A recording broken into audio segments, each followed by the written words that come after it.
for the day's best sports shows. Tune in for the biggest personalities on the biggest stories, and don't miss us on The Herd weekdays at 12 Eastern. Catch it all right here Monday through Friday on FS1.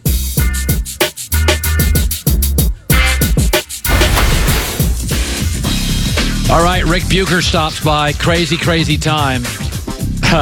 Okay, so let's just get right to the heart of the story. Kawhi Leonard, Lakers. Yes. Chris Broussard, our friend, it said yesterday it's like the Lakers are very confident. Arash Markazi came on and said Lakers feel really good about this. Yep. Can you confirm, deny? What do you hear, Kawhi Lakers? I've heard a lot as far as the Lakers are concerned if it ends up being in L.A. I just got off the phone, and this is the way the last 24, 36 hours have been.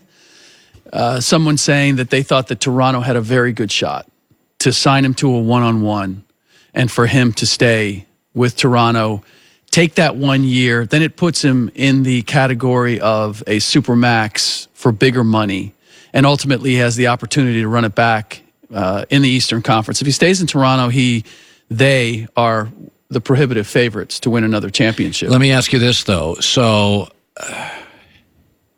the Lakers would then do what with all that cap space? Utilize it to pick up whatever veterans are out there Danny to Green. fill out. It changes the dynamic for them in a big way. They go from being the favorites without question, the team that has the target on them, to being in the mix in the Western Conference. Just a team. Yes. I mean, look, team that's a contender, but it is wide open in the West. I don't put them Vegas will give them the odds. I don't. But too many other questions. This is them to fill. If they don't get Kawhi Leonard at 17-year LeBron, yes, and they're a good team, but they'll have the worst bench in the league. It rolls back to all the questions that we have. Kawhi goes there. It takes a load off of everybody else. You're not questioning where LeBron is in the arc of his career. You're not questioning whether AD can stay healthy. You're not questioning a lot of things. But if you put Kawhi in that equation, you take him out, and now it's, okay, is that enough? Can LeBron stay healthy? Can AD stay healthy? Who else are they going to have that's going to add to the mix? It puts a lot of weight on a lot of other things. Yeah, it's they've pushed their poker chips to the middle of the table. Let's shift to Kevin Durant. You had said this, you live in San Francisco, that he always felt a little bit like a second-tier guy to Steph. Reports have come out in the last hour that very much you were right on, that Katie kind of felt like, hey, it's not my city, it's not my organization, it's not my team. No matter what he did. I mean, he's a two-time finals MVP. He's arguably the best player in the league. And yet, with the team and in the city that he's playing in, he's a second-tier guy. That's what he was living with. And ultimately, it was, I'd like to see if I could. The rings are, I go back to something that Aaron Rodgers said. Like, once he won the ring, is that all there is? Is this it? This is the thing that everybody said I had to have. He had a couple of them. He's like, okay, so what's the next thing that I need to get? 3 would be nice, stuck around for that, but ultimately I'm trying to achieve and accomplish more than that. What's the next challenge for me? Where can I go where I'm the guy? Now, here's the great question. Where he went, I'm not sure that he accomplishes it there. He didn't get his dream scenario. His dream scenario was to play for the Knicks, either with Kyrie or Kawhi. He had to settle for the best thing the next best thing, which was to leave the Warriors, to play in the New York area, and play with Kyrie. But he didn't get the dream scenario for Kevin Durant. In the end, the injury, how much did it change everything? Everything. It changed everything, because I believe that if without the injury, Kevin Durant is a New York Knick right now. And if Kevin Durant is healthy, the Knicks don't have any.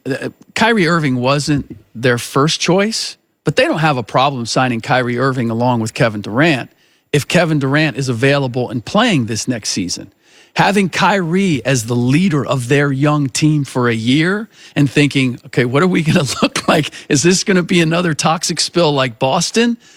Didn't really want to do that. They would have done KD and Kawhi was willing to meet with them, but it wasn't until the third. So then they were looking at the prospect of, okay, so we're not getting any assurance that Kawhi's coming with us. He's just having a meeting. If we don't have Kawhi, we're not getting KD. That's too great of a risk to run. Let's go in another direction. Let's do what we can. We're not going to sign anybody to any max deals because the reality is, outside of Kawhi and KD, there are no guys that are worth max deals. They could have gone out. I guarantee you, if they had thrown max money at Kemba Walker, Tobias Harris, or Jimmy Butler, they would have got one or two of those guys. And as of right now, people would be saying, you know what, the Knicks didn't get who they wanted, but you know what's not bad. Plan B, it's okay. And I go back to when the TV money came in and everybody was signing the Otto Porters and the Tyler Johnsons and everybody, look at who they got and whatever. Everybody regrets those. Everybody regrets those deals. And I dare say that we're going to have a number of deals that are made this time around that people are going to regret. The Knicks still have work to do. But as opposed to, they didn't get any of the big fish. They're not trapped. And they didn't, basically they said, look, we're not getting any of the big fish.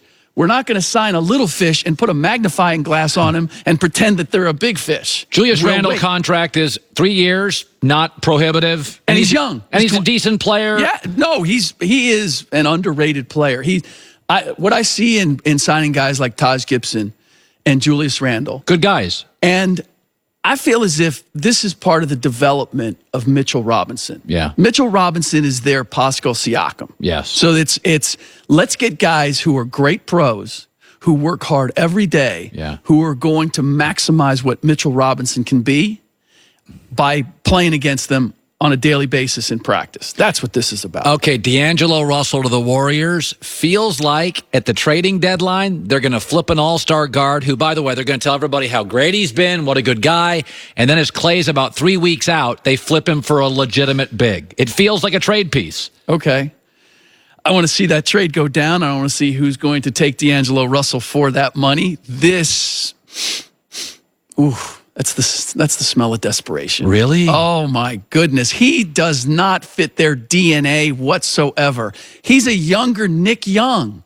He doesn't play D. He's a me guy. He doesn't play with a high basketball IQ. I'm glad that D'Angelo has proved that he's not the bust that his experience in the Lakers suggested that he was. But you're giving up a future, potentially unprotected pick to move Andre Iguodala in order to make the numbers work to sign D'Angelo. I'm not feeling this whatsoever. You don't think they can move him at the deadline? Everybody wants a shooting guard. Okay, but for what and for that contract? And as you said, what's that going to be like? I mean, what's he going to look like with the Warriors? They'll make him look better than anybody else could. Steph is the most mature star in the league. And as a result, people are going to go, well, if we don't have a Steph Curry, what's he going to look like with us? Look, if Draymond Green doesn't end up killing him, Steve Kerr might. One of those guys is going to go, D'Angelo, come on. You just don't have any hope in it. I don't. It's not a good fit. From what I know about the Warriors' DNA and what it's been for the last few years, D'Angelo Russell does not fit. I said the same thing when Nick Young came in. I said, okay, you can handle one knucklehead, but they couldn't even handle that one. By the way, I'll join a very rare group. KD, Kyrie Irving, DeAndre Jordan. I don't think that's a championship team. I think it's interesting. I agree with you. And while everybody is high on the Nets right now, I need to see what Kyrie is as a leader. I need to see what KD is a year from now. And DeAndre Jordan, you spent a lot of that was, basically a parting gift. That was paying DeAndre to come along in order for you to get the other two guys. Look, I understand you were last in attendance. Yes, no, I get league. Get that. Totally. So from a business standpoint, you had to do it. And if I was in their position, I'd probably have to do the same thing if I was running the Nets. But am I certain that it is going to work? I am not certain at all. 66 games. Kyrie Irving's missed that many in 3 years. Durant's missed 48 in 3 years. By the way, deep down privately, what do the Warriors think Durant's going to be off the injury? He's been hurt a lot in his career. Yeah, I mean, ultimately, they may feel as if we got the best of what was left of Kevin Durant. And ultimately, we'll see what he is on the other side. I can tell you that Kevin Durant has the same concerns. Everybody's saying he'll be the same, he'll still be an effective, great player on the other side of the things. And Kevin Durant one of the reasons why he wanted the Supermax and the sign and trade was, and to play with somebody else was, well, what if I'm not? I mean, it's a legitimate question to ask. Ric Bucher, good seeing you, bud. Same. Go further than ever with the Discover It Miles card. Limitations apply. Discover match for new card members only. Go to discover.com/travel. They'll double your miles. Automatically match them at the end of your first year. Charles Barkley, Hour 3, coming up next in the Herd.